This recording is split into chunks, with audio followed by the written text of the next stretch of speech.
People expected that you were going to join government.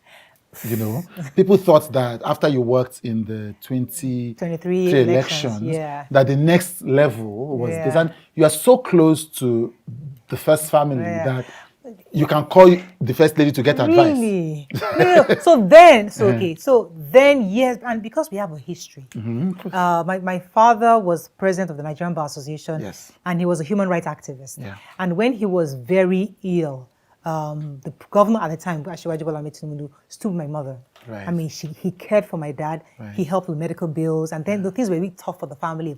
And he was there for us. And then my brother came back home. He held my brother's hand in politics. He was somebody that stood with us. And it wasn't through him I got my job at TVC. It wasn't through him. I mean, I was hired because I used to work with Tony Subar. Yes, at High TV. And High TV. Yes, which is why I knew you for the first time. Yes, I worked with High TV. And then I was in Cannes in France, where I met RDG, late RDG, let God bless his memory. And he saw me, he loved my work ethics. And we had a good rapport. A few months after High TV went down, and he calls me and said, Morayo, TVC needs a director in charge of programs. Are you ready for the job? And I came around and I spoke to Nigel Parsons, who was the CEO at the time. He interviewed me, said, okay, you know what? I need you to do me a report first. Let's see what you can even fix this channel. And I did a report for him after 4 weeks. I presented it to him. He said, okay, you're hired based on this, implement all this report. And that's how I got into TVC. It had nothing to do with Asiwaju. It was fact, few years after, when I worked at TVC, internal politics got me fired. It was after I got fired that my CEO at the time... You got fired? I got fired in TV. Go and read my book, you get the details. I got sacked because internal politics sacked me. And then people nowadays, do you know who you sacked? I mean, people now called Asiwaju, do you know whose child was sacked? He said, I'm not aware. That's when people like Tony Subar, Tunji Bello, and even my CEO, Mr. Lemmy at the time, my deputy CEO, at the time, when I went to go and call him, saying, this is the Alawa Kabashano's daughter.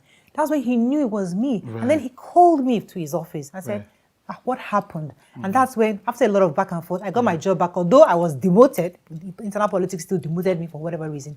But you get the details in my book. But the point is that I didn't get my job through him. And I went there purely on merit. Yeah. But you still worked for his campaign. So the campaign thing, I was invited. I got a letter. You know, from the women's arm of the campaign, saying that I've been selected to work. Now, I had two choices, say no, or support him, because I actually did support him, because I believed in his candidacy. So it was my job, and it was my own personal decision. I mean, I always remember when Oprah held up Obama's hand when he was running for office. And I had to go back and check him around. Are you sure it's something you want to go public about, that you're supporting this guy? Yes, I was skeptical, no doubt about that, but there's nothing wrong in me having a personal view. So I said, you know what, I'm going to support him openly. And that's when I accepted. And again, it's not every day you get an opportunity to work in a campaign. I mean, I was working closely with the media team, and I thought it was a good opportunity. So yeah, I took the job, and and it was really nice. Was it worth the perception in certain quarters that you cannot be objective because you've worked on his campaign, and you're doing a daily show, you're in a station that's owned by him. So was it worth I mean, people, you're still highly respected, so we can't call it reputational damage, but just the perception that this person cannot be objective about Asiwaju matters. But the truth is that it's a perception. The perception is not always reality. Because the truth is that I think TV is probably one of the most objective stations. It's hard to believe, but it's the truth. How many years is the show now this year? We're 12 years in May, so we're 12 years plus a few months now. So 12 years of doing this show. Yeah. Did you think you would be here 12 years after? Honestly, I'm proud of where we are 12 years after. I'm really proud of the work the entire team has put in to make an awesome show. And I love the fact that many more people have replicated the format, which is really great. So where I am, where your view is, I'm grateful to God for it, and I think that we've done well, and this show definitely can only get better as we move forward. But speaking of that, which we are getting an exclusive on, you've left your view, which is inconceivable for me, because I remember when you left TVC as an employee, so I thought you were leaving your view. But when you didn't leave, I'm like, okay, that makes sense, because your view is your baby. Right. You know, it's like Barbara Walters and The View. Well, not exactly. So, yeah, somewhat, because Barbara Walters was a staff, and then she left. And then she left. So I created Your View, and it was based on the View in the US. And I also got in all the ladies to come. I specifically picked out the ladies I wanted to be on the show. So I created the show. And the truth is that I just felt that it's been 12 years. It was that when we're 10 years that I knew that it was time to go to the next thing. Right. I've been harboring that thought for a while, but I just didn't know to what or to where. But, but I think last year I got that light bulb moment where I knew that, okay, it's time to leave. And I'm really proud of where they are. And I know that your vision is going to get better going forward. I mean, I'm proud that we have a great team. And I handed over to amazing ladies. So they're good. And the show is only going to get better after me. Amen. Amen. But have you chosen your successor as host? I don't think it is my place to choose because the show doesn't belong to me. It belongs to the company. The company owns the show. And so you created it for the company. For the company as a staff. So I cannot take ownership of the show. Yeah. So it's a TVC project. Right. I'm sure, I mean, the next person handling the show is based on the vision of the company. And I'm really sure it's going to be a good one for the show. I think one of the beauties of the show, even for me, because that it's 12 years old and still going viral, is a testament to its power. Absolutely. Because many shows don't continue to go viral years after. Right. And so, I mean, you mentioned the one about your husband, which we talked about the other time, but these things have real life impact because this thing that was said on a show, even your show, had a real life impact on your marriage, you said. Yes. I mean, my husband was in camp. He was in camp and he had no clue what was going on. Yes. And he came home and I just said, Abraham, you know, it went viral. I said that I won't allow you to bath my daughter. And it went viral. I said, oh, really? No big deal. Why are you stressing about that? He now turned on his phone. His phone was off for a whole week because he was in camp doing time with God. The moment he turned it on, he charged the phone. He saw the barrage of message.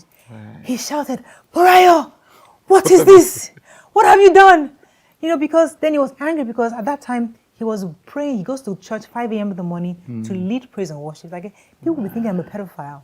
I jog in my estate. People will see me like, this is not just about what you're saying, it's about perception. So I then understood the gravity of what it was. So it affected, but he's a strong man. He was able to understand that I didn't do it intentionally. So he came out with his own statement, you know, reassuring everybody that, listen, I understand she didn't do it intentionally. And then I think he said it was even his idea. It was he set up that structure in the family. Right, like exactly. Yes. So he backed me up, and I think that helped me a bit. But whether he liked it or not, people will still talk in his ears. People will still say this. So it took a while for us to adjust because then to be like, don't mention my name on your TV again. Don't say anything. You know, that happened for a while, but eventually then he just got used to the fact that, listen, I have to share part of my life stories on the show. That's the authenticity. Exactly. But what was the point you were trying to make then, in a nutshell? So we had a guest on the show who was talking about how fathers were molesting children and just having a conversation. And I just said it casually, I can never allow my husband to, you know, it was a casual comment. But at that time, we didn't realize the impact because somebody extracted that clip, put it out there without the context, and then it went viral. But even before that, I remember that our last conversation, we talked about your mom. Yeah, I was hoping you wouldn't go there because I was not get emotional here. That was an emotional moment. Yes. Yeah. And I didn't want to ask you, but it just occurred to me because we talked about being a woman. So let's leave the emotional part of it because you talked about, you know, dealing with her loss and all of that. But I think what is even more striking for me was you talked about, I asked you if you thought your mother was happy by the time she passed, and you said you were not sure. Yeah. And I thought that was so powerful for so many women, and that you fought to not be the kind of woman. You remember? Oh my goodness, you're detailed. Absolutely, in fact, and that hasn't changed. Right. I totally still feel that. Can you explain that? I don't know, because there are many layers. My mother, as much as she tried to fix a lot of things, you know, but it was difficult for her to fix it. Fix in the marriage? No marriage. Or in her life? In her life. Right. You know, she knew that growing up, she had made certain decisions. Unfortunately, she was faced to live with those decisions. And I think I knew her hurts. I knew her pain. I knew what she was going through, but I couldn't help her. I mean, I was there as a daughter. But I always tell myself, Morayo, yes, mommy made certain decisions, not because she's a bad person, but because it was the decisions she could make. I must be conscious not to fall into that trap. Right. I must be, I mean, in recent times, we've had issues, frictions here and there. But I remind myself, Morayo, you cannot be your mom, and you're not your mom. You're a modern woman, and there's a way you have to handle issues. So I know my mom is happy, but I wouldn't say I know she had some regrets. I know that for sure. Not something she expressed a lot, but those of us who were really close to her knew she had some regrets. Was this mostly linked to marriage? The whole works, marriage, family, how she chose to raise the kids, decisions she had to make, letting go of her kids pretty early. My brothers left Nigeria, teenagers, and she couldn't stay with them as long as she wanted. And, she didn't have time for me for as much as she wanted. There were a lot of issues where she felt that she wasn't there for me at the time where she should have. The bond we should have had early in her life was after I got back from America that we started sharing that bond. That was a bond that she should have shared with me when I was much younger. Yeah. We made up for it, but when something is not there from the beginning, it's always harder. So as I said, she had to feel some regrets, but generally I think she did the best she could. And I'm happy that how she found God and how God kind of filled the vacuum that was required for her. What's one of the things that you decided not to do like your mom? Okay, I can tell you this one. There's a lot. Right. But a few days ago, or 2 days ago, I told my daughter, because she was keeping things from me. Okay. And she was just having an attitude. I said, my mother didn't share things with me because she felt I was too young. She was going through hell in her marriage in the early days. And she felt that I was just too young to know. Unfortunately, the other side of the family was giving me information, and it was their version I grew up with. My mother didn't tell me until I grew up as an adult. She now started telling my version. I'm wondering, you should have told me this much younger. So because of that, I told my daughter, I won't lie to you. Whatever it is I'm going through, I will tell you. Whatever you're going through, I want you to tell me. I want us to have that open conversation, because she was just moping around for a while. I said, listen, I will talk to you. And I'm not going to make that mistake to think you're too small. You're a teenager, but I will tell you everything. You are strong enough to hear. So I think that's one of the things I learned from her. From your mom, right? Looking back on the career you've had in Nigeria, was it worth it to have returned to Nigeria? Absolutely. I mean, I wouldn't lie. The first 3 years I was depressed. I was crying every day. I was like, why am I here? Because I didn't even do my visa. You know how you go to America? The first thing they tell you as a Nigerian, go and do papers and stay. I was very foolish. I didn't even care. Right. I'm like, I'm going back to Africa. And that's the problem when you let a child leave Nigeria at a young age. I left at the age of 15. Right. Now, if you leave Nigeria at the age of 15, you're so young that your brain will make you think you are an American. As you're growing adult, you start thinking that you're an American person. Right. But if you leave to an adult, maybe you leave Nigeria after university, you're mature. When you get to America, you appreciate the opportunity and you make the best of it. But as a young person, I just wanted to come home, but as if we're like, I want to go back to my country. I'm done with this country. I don't live in America. They kept begging me, auntie, don't go to Nigeria without doing your paperwork. I didn't care. I entered that plane. So, I mean, I love that I came home. I regret that I wasn't able to get my stay before I left. Right. But I love that I came home. It was hard because when I left Nigeria, we're living in Bagada. And then it was a very middle-class community. When I came back, everybody started living in, the whole place was crowded and people were in the streets and road. I'm like, I was great. It was never like that. It was a very nice neighborhood. So things had changed. And then my parents were not working and it was difficult. So I was depressed. In fact, I was suicidal. I just left everything. I just started walking on the express, hoping that the car would hit me. It was that bad. I was so depressed. But after that I had to go back and find God and reconnect myself to the Spirit of God. Right. And that's how I was able to get myself out of that. Out of that place, yeah. My final question is, what is the legacy? What is the thing that is driving you, that at the end, when God says, well done, my daughter, what's the thing you want to most be remembered for when it comes to Nigeria, maybe when it comes to media? What's that thing?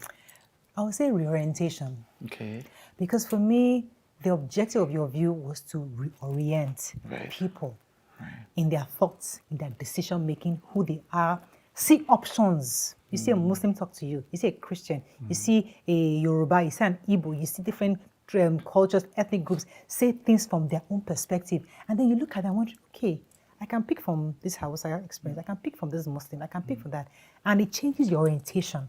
That is what your view has achieved. Right. Now, whatever it is I'm going to do is going to be leaner towards that also, reorientation. Right. But you see, life is not just about the fluff, the celebrity lifestyle or the opulence. It's about really changing the mind, because Nigeria can never move forward if our mindset doesn't change. I want to make a personal request to you. Many of you watch, like, comment, but you don't subscribe. Now, subscription matters as you subscribe and as you engage. So I am making a personal request. Don't just watch and leave. Please click the subscribe button. It matters to me.